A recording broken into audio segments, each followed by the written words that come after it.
বর্ষা বিদায় নিয়েছে। এই মুহূর্তে রাজ্য জুড়ে হালকা শীতের আমেজও চলে এসেছে বলা যায়। যদিও এখনো আনুষ্ঠানিকভাবে শীতকাল আসেনি, তবু পারদ সামান্য নামতে শুরু করেছে। তাই প্রশ্ন উঠছে, কবে জাঁকিয়ে নামবে শীত?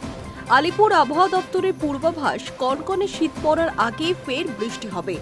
এই সপ্তাহান্তেই তা হওয়ার কথা রয়েছে।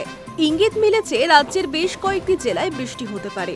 শনিবার ও রবিবার দার্জিলিং, কালিম্পং, জলপাইগুড়ি, ২ পরগনা এবং পূর্ব মেদিনীপুরে হালকা থেকে মাঝারি বৃষ্টির সম্ভাবনা রয়েছে। কোথাও কোথাও বজ্রপাতও হতে পারে। আবহাওয়াবিদদের মতে বঙ্গোপসাগর সংলগ্ন উপকূলীয় অঞ্চলে বৃষ্টির প্রভাব বেশি পড়বে। দক্ষিণ পশ্চিম দিকের আর্দ্র বায়ু যখন উত্তর দিকের ঠান্ডা হাওয়ার সঙ্গে মিশবে, তখনই এই আবহাওয়ার পরিবর্তন ঘটবে।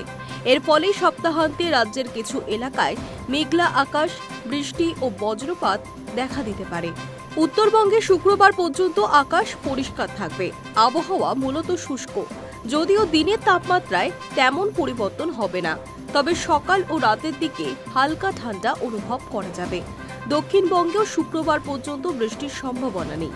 উপকূলীয় জেলাগুলিতে আকাশ মাঝে মাঝে মেঘলা হলেও হতে পারে, তবে বড় কোনো আবহাওয়াগত পরিবর্তন নেই। বাতাসে আর্দ্রতা কিছুটা বেশি থাকবে, কিন্তু অস্বস্তির পর্যায়ে নয়।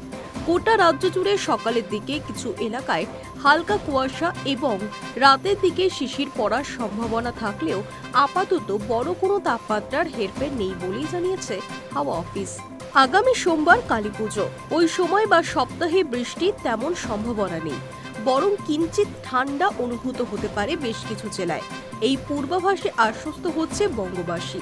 অনুমান করা হচ্ছে কালীপুজো মিটে যেতে না যেতেই হয়তো বাংলায় পুরোদমে শীত পড়তে শুরু করবে। Hi news network.